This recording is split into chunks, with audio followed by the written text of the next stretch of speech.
What is up, guys? Good morning.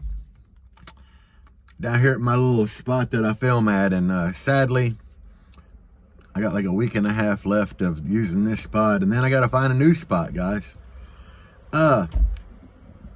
Anymore I don't do like I used to. I used to pull down here and I'd shoot like, God, sometimes maybe 10 videos bumping the system for TikTok, but now I just do a couple quick ones, and I do more for you guys on YouTube. So I don't think it'd be too hard to find me a spot, but I kind of like this one. And one of you guys in my comments recommended I try the old Dunkin' Donuts iced coffee instead of the old Starbucks, and it's not bad. I was grabbing some coffee and I'm like, I'll try that one this morning. But not bad, good recommendation. It's definitely got a really different flavor than the Starbucks. The mocha's way more chocolatey, but anyway, guys, let's get today's video started. Builds, and more builds. It's kind of what I want to talk about today because, I designed this enclosure. It's the first wall that I ever built. First sixth order that I ever designed and built. And, man, I did something really good in here because I used cheap pine plywood. It is 3 layers everywhere, but it's definitely got like a really, really good tone and frequency point to it. You guys that have been with me a while know that I struggled with the wife's blazer, and I pretty much replicated this enclosure because both builds are 415s. I definitely pretty much replicated the exact same thing in her build. But where things get a lot different is the cabins. And I will say that I am really, really pleased. We kind of discussed how I screwed up and didn't really ever give the DS18 hooligans a chance in there. We were beating on them hard out the gate, and I never really got them loosened up. And, well, putting the prides in, I think one was bad out the gate. But with them synergies, dude, out the gate, them things were really, really nasty. And we just been easing on them. I set the gains on the old amplifiers at volume 32 on the head unit, and we've made it to volume 28, and they are, that thing, it's, God, I have to admit to you, I think it's going to be nastier than this Jeep. I think it is. Just got to build her enclosure a lot better. It definitely, I used really good wood in that thing, and I had learned a whole lot more, and that thing it's definitely giving the Jeep a run for the money. That first initial hit in the Blazer's just like, bam, it make you just like, what the heck was, But anyway, kind of what I wanted to get into in this video is a lot of people are like, man, you don't need to break a subwoofer in. You don't need to break a subwoofer in. Yeah, actually you kind of do, because I even noticed yesterday, the subs in there, they're not broke in yet. And, bumping it up to volume 28, you get in that bass knob for a little bit, and, the subs have a little smell. Part of it is the outgassing from the epoxy, getting it heated up, and that's common. But part of it is just the subs aren't moving, the full length they need to yet, because that spider is really tight. And I realize more and learn more every day, guys. Because things are just popping my head, be like, that's why. For instance, when I put these Genesis in here, now I go volume 29. I'm set same place. I set at volume 32 on my head unit. Same head unit that's in my wife's Blazer. But, that's the number I like to go to. But when I put these Genesis in here, rolling up around volume 27, 28, they would get stinky really quick. Now that they've been in here a long time, well, a few months. I've got them definitely broken in. What I am noticing is these, now I go like volume 29 and I don't smell them at all. But before, you know, volume around 27, they would get smelly. And part of it is outgassing, but part of it is the spider isn't fully loosened up to let, you know, the coil and everything have full travel of, or X max, X mechanical, that's the limit, but it don't have full X max, and the coil would heat up and it couldn't cool properly because it's not traveling far enough. So now it dawned on me, I'm like, hey, the old Genesis, they used to get pretty smelly up there around volume 27, 28. Now I can hit, you know, 29 and they're staying plenty cool. Ooh, a train's coming. But anyway, I'm 100% sure that's what is happening with the Synergies currently. I know they're not fully broken, and we definitely ain't got enough playtime on them. And yesterday, if you watched yesterday's video, I did get the wife out, go to my other little test spot at the power station, and you know, we played like 7-8 songs in that thing and did a little filming, and it makes her happy. She's been busy packing and everything, so she's been neglecting the old Blazer, and bass does make her happy. She's a diehard bass head. But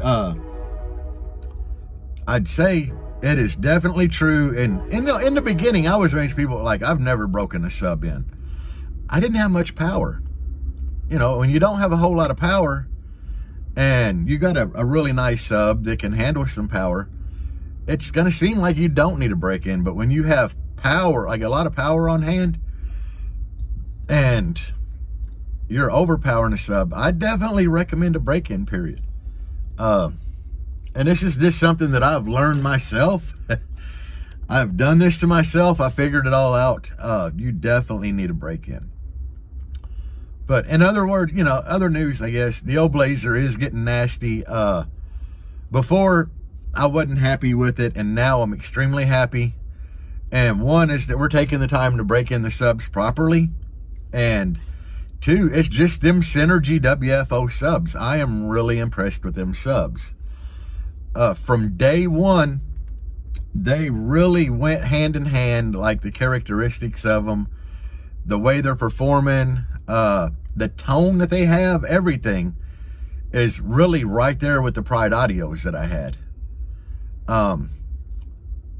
Honestly, guys, I would buy them Synergy WFOs over the Pride TV3 all day long.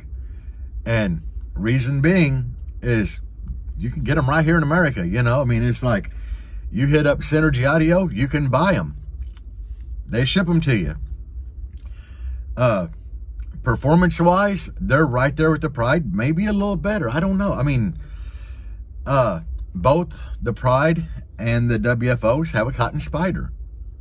You know, a little different basket design. X-Max is really similar. Pride's got their own coil, you know, but the Synergy coils, I have been told that is, you know, one of the better coils that you can get. So I'm going to say that's pretty much right there on par too. Motor size, really, really similar. Both them subs are heavy as hell. I think they pretty much weigh the same. So at the end of the day, just because you can order the Synergy here, have it delivered to your door in a week, everything else being on par. Kurt is set up with somebody for recons. Kurt's got their own Synergy. So if you blow one, you know, he'll tell you where to go to get the recon for it. So that's available. I would pick the Synergy all day. And like I said, from testing and owning both, they're performing like very similar. They got that distinct sound. And one thing that people loved about the Prides when they'd get a demo from me is that first bass note drop that would just like hit you hard. The Synergies have that. And that was one thing that I really wanted to replicate in the Blazer that this thing had for demoing. And it's there in the Blazer now. It wasn't before, but now it is. And the Jeep don't really do it anymore, because Well, part of the reason in here, I've been playing low. Like I went from, being at that 27 to like 33 hertz range. I like playing under 20. But these G2 Genesis, they're really made for the lows. Like that is the sub that is made to play low. A lot of people thought the Prides were made to play low, but they're not. I mean, the TV3s, other Prides might be.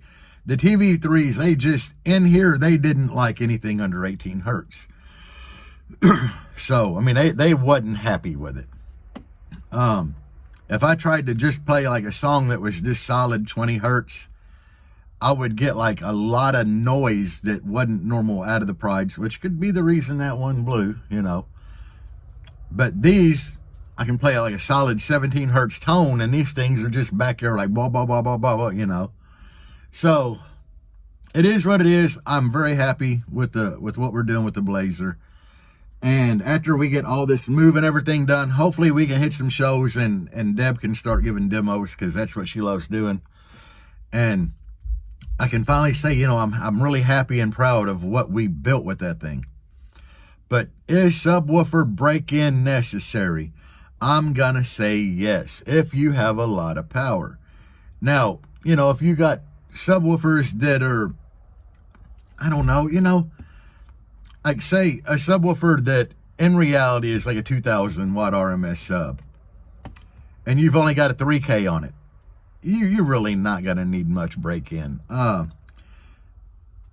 mean, it would help, definitely, but, you're probably not going to be doing a lot to the woofer. It should move enough to keep cool.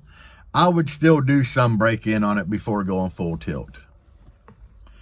And what I have learned doing break-in is, you can turn it up. Don't go full tilt on your head unit to where, stay a few clicks under where you're set, but roll that bass knob up and let it eat. And if you start smelling a little bit, turn that thing down. Not all the way, just roll the bass knob down some so it can cool itself off,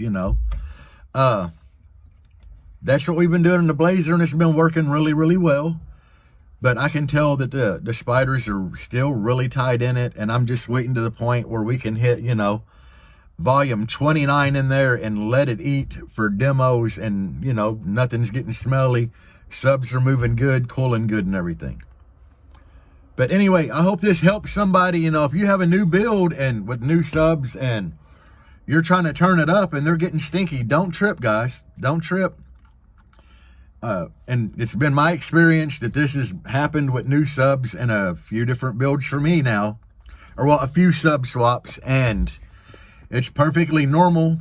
Like I wouldn't even be turned up to where I normally demo at. And, yeah, they would be getting smelly in the beginning. But the more and more play hours that I get on them, like these, now I can go volume 29 all day and they don't smell at all. So it is what it is, guys. Get them spiders loosened up. I know a lot of people say it's bull crap, but in my experience, I've definitely had issues with that. As people mentioned, some subs say they don't need break-in. I don't know. It's something you got to figure out on your own. I've never ran a sub that really didn't require break-in. So, someday I might throw some sundowns and something, because I heard some of them don't need break-in. But it is what it is, guys. Peace out, and as always, guys, bass on.